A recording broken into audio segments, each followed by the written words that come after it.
Welcome to the Life After Sugar podcast, the podcast that's not just about sugar, but about your relationship with it and also with food and especially with yourself. So if you want to discover your life after sugar and hear inspiring stories from all kinds of people who also cut out sugar in their way, at their pace, for their own reasons, this is the podcast for you. Because when you take away the sugar, you can finally discover the real sweetness in your life.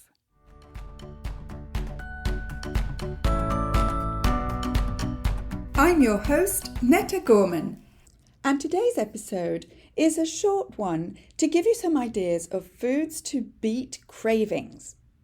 Now, a lot of people think that if they cut foods with sugar, then their cravings will get worse. Makes sense, right?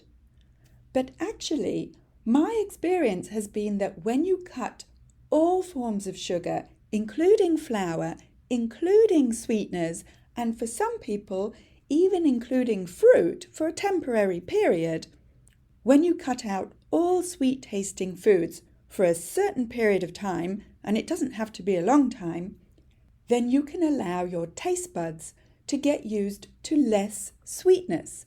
And this can actually beat cravings rather than make them worse by feeding them with sweet tastes. So which foods am I talking about? I'll tell you in just a minute. But first, I just wanted to read out a couple of 5-star reviews for this podcast. And the first one is called The Podcast I Didn't Know I Needed by Linol, who says, I've been listening to this podcast every day in my car and slowly will be giving up sugar. So glad I found this podcast. And the second review I wanted to read to you is from Chippy Gal in Canada, and she says, love this podcast. Found this recently and love the down-to-earth, straightforward presentation. Great information and so encouraging. Enjoying this new find. Thank you. Keep up the great shows. Thank you. And yes, I will keep up the great shows because reviews like this and 5-star ratings really encourage me to keep going and to make new episodes. I don't know if you know, but it's a lot of work to make a podcast. And I'm a busy mom with a job and a business and 101 things on my to-do list. So when you rate and review this podcast, it really helps me to keep going.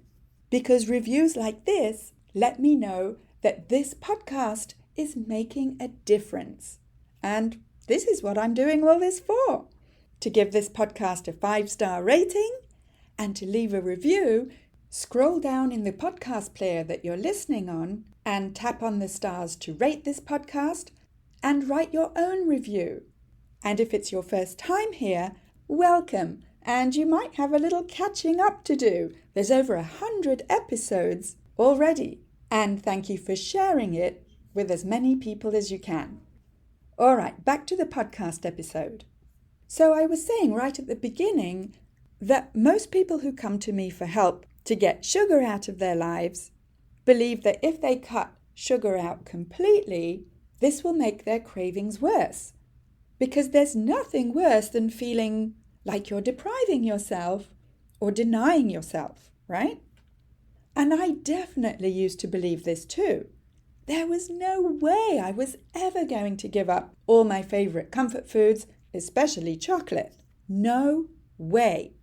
And I kept starting and stopping and going off chocolate for a couple of weeks, but keeping other types of sweet foods in my diet. And then I'd slip and slide and cheat and fall off the wagon and, start eating chocolate again whenever I felt stressed or tired or emotional or bored or even happy. Any type of emotion would trigger my chocolate cravings. So I was never really free from cravings. In fact, I firmly believed that such a thing wasn't even possible.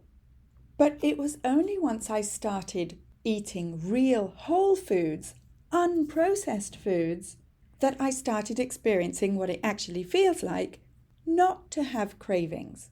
not to battle with cravings, not to be bothered with cravings, and not to wonder when the next craving was going to hit me.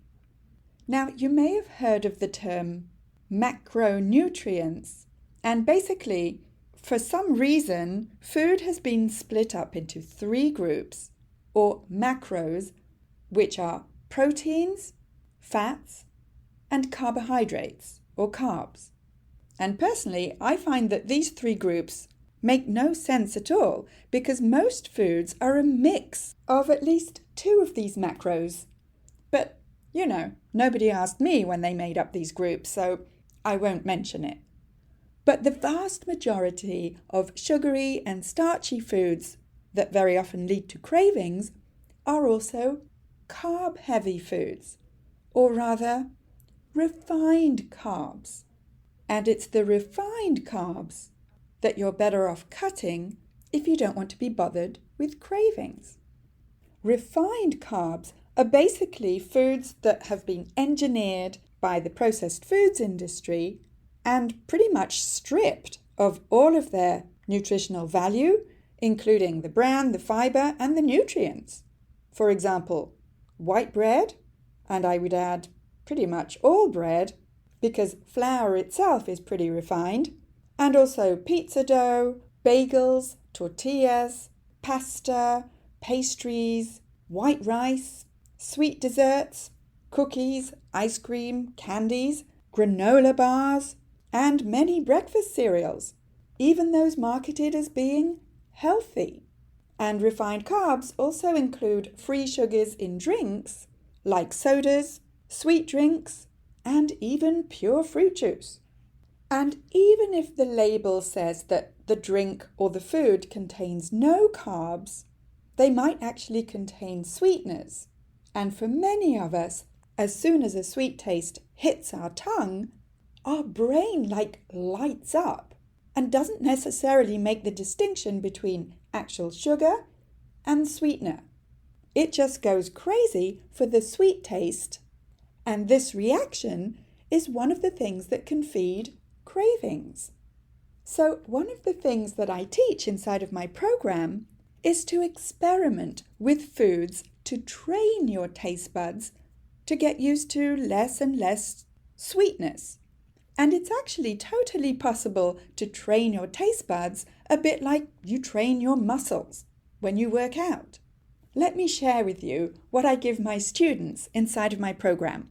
I give them 4 lists, 1 for sour foods, 1 for bitter foods, 1 for salty foods, and 1 for umami foods. Umami is a term that refers to savory foods that are characteristic of broths and cooked meats. And it's one of the 5 basic tastes.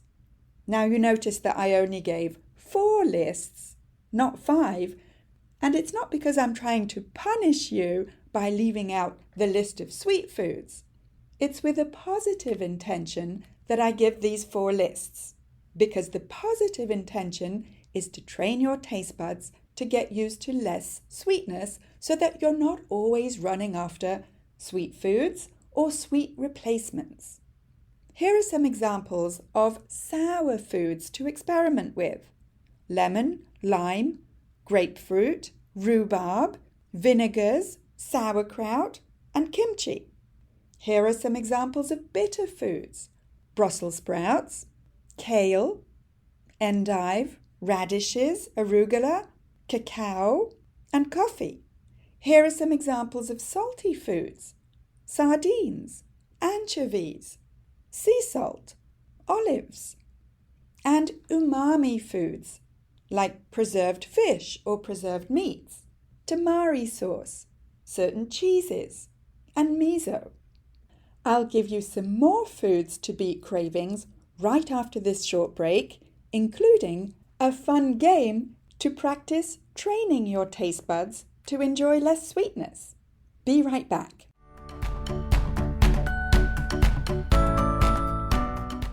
I want to take a quick break to say that if you're looking for some free resources about how to cut sugar, then I have plenty for you. Come check out the Life After Sugar Facebook page and subscribe to the Life After Sugar YouTube channel, as well as my Instagram account at My Life After Sugar. You can also check out my TikTok account at Netta_Life After Sugar. And if cravings are getting in the way and causing you to fall off the wagon, then I have 5 tips for you, especially if you're an intermittent faster, to help you get rid of cravings. You can find those 5 tips in the description of this episode in the show notes, or go to aftersugarclub.com.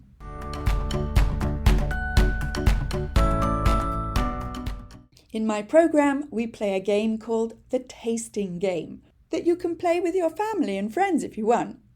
With eyes closed or with a blindfold, see if you can taste different foods in these 4 lists.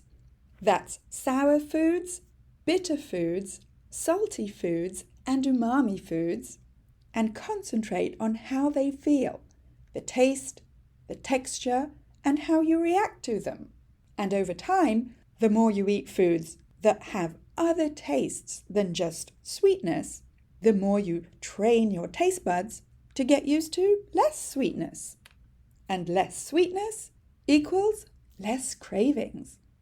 You may be wondering, well, what foods are left if sugar and flour and sweeteners are literally off the table? Well, there are dozens of real whole foods that you can mix and match together in hundreds, in fact thousands of different ways to make a huge variety of combinations and recipes. And if we go back to that concept of macros, you'll probably find that if you concentrate on real whole foods that are more protein-based, then these whole sources of protein are much more likely to keep cravings at bay than foods with processed carbs that are very low in nutritional value and that are specifically engineered by the processed foods industry to make you crave them. Examples of proteins that nourish you and fill you up are meats like beef and veal and mutton and lamb and pork, also venison and game, and poultry like chicken, duck and turkey, as well as organ meats that many people don't think of, like liver and kidneys. You may not have grown up with organ meats, but they're actually super nutritious. And other unprocessed sources of animal protein are fish, either fresh or canned in brine, and also smoked salmon or dried fish, and seafood like calamari, crab, oysters, prawns, and mussels. And let's not forget plant-based proteins like tofu or seitan or tempeh, miso, edamame, and pulses and legumes like lentils and chickpeas, kidney beans, black beans, pinto beans, navy beans, and so on, as well as quinoa and millet. Also nuts and seeds, including chia seeds and flax seeds, which are high in fiber. And by the way, fiber is a carb, which is why I don't like using the term low carb, because unprocessed sources of fiber like chia and flax seeds are high carb, and they're very unlikely to lead to cravings.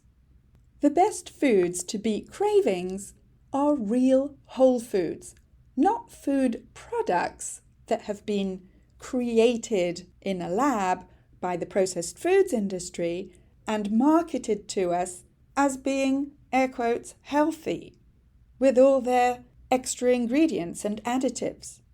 If you concentrate on choosing real whole foods, like the animal-based proteins and the plant-based proteins I just mentioned, and also vegetables, including fermented veggies like sauerkraut and kimchi, herbs and spices, dairy if you can handle dairy, especially fermented dairy like yogurt, sour cream, and milk kefir, and also unprocessed sources of fats and oils like butter and cooking butter called ghee, and duck fat, chicken fat, beef tallow, avocado oil, coconut oil, or flax oil, then you can really start training your taste buds to enjoy not just real whole foods, but other tastes than sweetness.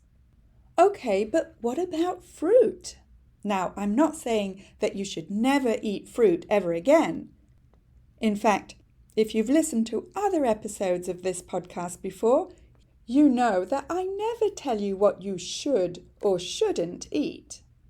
I give you information so that you can decide for yourself.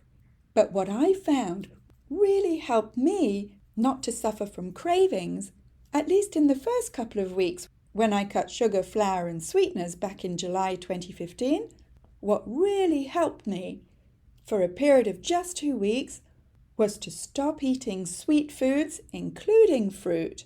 And then when I reintroduced fruit later on, I wasn't craving the sweetness of it because my taste buds had recalibrated. And you might find that this happens to you if you let it. And now I enjoy a little bit of all kinds of fruit, especially the lower sugar fruit like berries, strawberries, blueberries, raspberries, cranberries and blackberries, as well as citrus fruit like lemons and limes and grapefruit and pomelo, and also apples, especially green apples, and avocado and tomatoes. Because here's the thing, have you noticed that foods that tend to cause cravings are very often foods that are A, highly processed by the foods industry, and B, a mix of fat, sugar or salt. And it's this unnatural mix, either fat and sugar or fat and salt, that affects many of us by feeding our cravings. And actually for some people, even foods like salted nuts or cheese can cause cravings because of this mix of fat and salt. And it's actually not a mix that you would find naturally. I mean, nuts don't grow salted, and the same goes for cheese.